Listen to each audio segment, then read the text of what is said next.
지금 삼성전자나 SK하이닉스를 들고 계신 분들, 계좌 보기가 무서우시죠? 어제도 빨간불, 오늘도 빨간불. 계좌창을 열 때마다 심장이 내려앉는 기분, 저도 똑같이 느끼고 있습니다. 그런데 딱 하나만 여쭤보겠습니다. 지금 이 순간 패닉셀을 누르시기 전에 이 영상을 끝까지 봐주셨으면 합니다. 왜냐하면 지금 벌어지고 있는 이 상황은 여러분의 판단력이 부족해서 생긴 게 아니기 때문입니다. 2026년 7월 29일 대한민국 증시 역사상 처음으로 코스피와 코스닥이 이틀 연속으로 서킷 브레이커에 걸렸습니다. 서킷 브레이커라는 건 지수가 급락할 때 시장을 강제로 멈추는 장치입니다.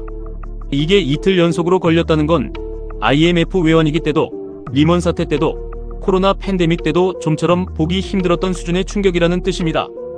코스피는 이번 달에만 역사상 유례없는 수준의 월간 하락률을 기록했습니다. 더 놀라운 건 이번 하락의 진원지가 대한민국이라는 점입니다. 우리 반도체 대장주들의 급락이 일본과 대만, 심지어 중국 기술주 시장에까지 도미노처럼 번져나가고 있습니다. 글로벌 투자은행들조차 한국 시장의 레버리지 상품 구조가 이번 변동성을 키우고 있다고 지적할 정도입니다. 그런데 여기서 정말 중요한 사실이 있습니다.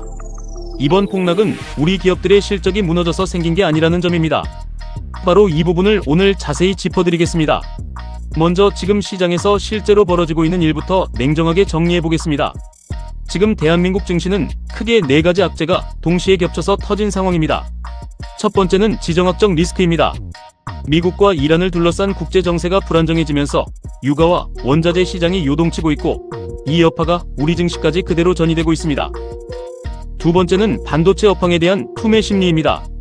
해외에서 마이크론과 샌디스크 같은 메모리 업체들의 주가가 급락하면서 월가에서는 AI 메모리 시대가 끝난 것 아니냐는 우려 섞인 목소리가 나왔습니다. 이 분위기가 그대로 우리 반도체 대장주인 삼성전자와 SK하이닉스로 옮겨붙었습니다. 세 번째는 레버리지 상품의 변동성 확대입니다. 레버리지 ETF는 지수가 오를 때는 수익을 몇 배로 키워주지만 반대로 내릴 때는 손실도 몇 배로 키워버립니다. 외국계 자금이 이런 레버리지 상품의 구조를 활용해서 국내 증시의 변동성을 더욱 키우고 있다는 지적이 나오고 있습니다. 네 번째는 외국인과 기관의 동반 매도세입니다. 지수가 흔들릴수록 프로그램 매매가 기계적으로 매도 물량을 쏟아내면서 개인 투자자들이 버티고 있는 종목까지 함께 흔들리는 악순환이 반복되고 있습니다. 여기에 최근 금융당국이 내놓은 대응책도 시장의 신뢰를 얻지 못하고 있다는 평가가 많습니다. 예탁금 기준을 올리고 총량을 규제하는 방식은 근본적인 시장 불안을 잠재우기보다 오히려 유동성만 위축시킬 수 있다는 우려가 나오고 있습니다. 정책 하나하나에 시장이 일희일비하는 지금 같은 상황에서는 명확한 방향성을 제시하지 못하는 정책 공백 자체가 또 하나의 불확실성으로 작용하고 있습니다. 대부분은 여기서 무너집니다. 뉴스를 보면 볼수록 불안감만 커지고 결국 손실을 확정지으며 최저점 부근에서 매도 버튼을 누르게 되는 겁니다. 그런데 실제로 벌어진 일 하나를 같이 살펴보시죠. SK하이닉스는 이번 2분기에 영업이익 60조 원을 훌쩍 넘기는 회사 창립 이래 최대 실적을 발표했습니다. 숫자만 놓고 보면 누가 봐도 놀라운 실적입니다. 그런데 시장의 반응은 정반대였습니다. 시장이 예상했던 컨센서스에 살짝 못 미쳤다는 이유, 그리고 실적 발표 후 진행된 컨퍼런스콜에서 주주환원 정책에 대한 구체적인 답변이 부족했다는 이유로 주가는 장중 큰 폭으로 흔들렸습니다. 해외 빅테크 기업들이 실적 발표 때마다 구체적인 주주환원 계획을 숫자로 제시하는 것과 비교되면서 이번 애매한 답변이 시장의 실망감을 더 키웠다는 평가도 나옵니다. 사상 최대 실적을 낸 기업의 주가가 실적이 아니라 소통 방식 하나 때문에 흔들릴 수 있다는 걸 이번 사례가 보여준 겁니다. 이게 바로 지금 시장이 얼마나 감정적으로 그리고 과도하게 반응하고 있는지를 보여주는 대표적인 장면입니다. 여기서 우리가 꼭 짚고 넘어가야 할 심리적인 함정이 하나 있습니다. 사람은 손실이 눈앞에 보이면 이성적인 판단보다 감정적인 도피를 먼저 선택하게 됩니다. 계좌가 파랗게 질려있는 걸 계속 보고 있는 것 자체가 고통스러우니까 그 고통에서 빨리 벗어나고 싶어서 손절을 누르는 겁니다. 문제는 이 도피가 꼭 최악의 타이밍에 이루어진다는 점입니다.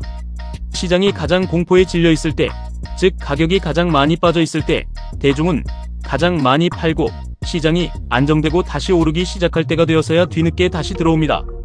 이 패턴이 반복되면서 개인 투자자들의 계좌는 늘 고점 매수, 저점 매도의 굴레에서 벗어나지 못하는 겁니다. 더 무서운 건 이 악순환이 한 번으로 끝나지 않는다는 점입니다. 한 번 공포에 질려 손절한 사람은 다음번 하락장에서도 똑같은 패턴을 반복할 가능성이 높습니다. 결국 시장에서 오래 살아남는 건 정보를 많이 아는 사람이 아니라 감정을 통제할 줄 아는 사람입니다. 그렇다면 지금 우리는 어떤 관점으로 이 상황을 바라봐야 할까요? 여기서 이번 영상의 핵심을 말씀드리겠습니다. 지금처럼 펀더멘탈이 훼손되지 않은 우량 기업의 주가가 시장 전체의 공포심리에 휩쓸려 함께 빠질 때 이 구간은 역사적으로 오히려 저가 매수의 기회로 작용해왔습니다. 삼성전자는 내년 예상 영업이익이 500조 원에 달할 것으로 전망되는데 현재 시가총액은 그보다 훨씬 낮은 수준에 머물러 있다는 분석이 나오고 있습니다. SK하이닉스 역시 이번에 발표한 사상 최대 실적을 감안하면 현재 주가가 지나치게 저평가되어 있다는 시각이 많습니다.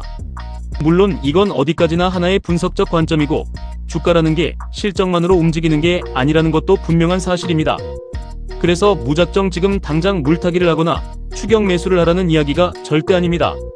특히 단일 종목의 몇 배로 베팅하는 레버리지 상품에 무리하게 추격 매수로 들어가는 건 반드시 피하셔야 합니다.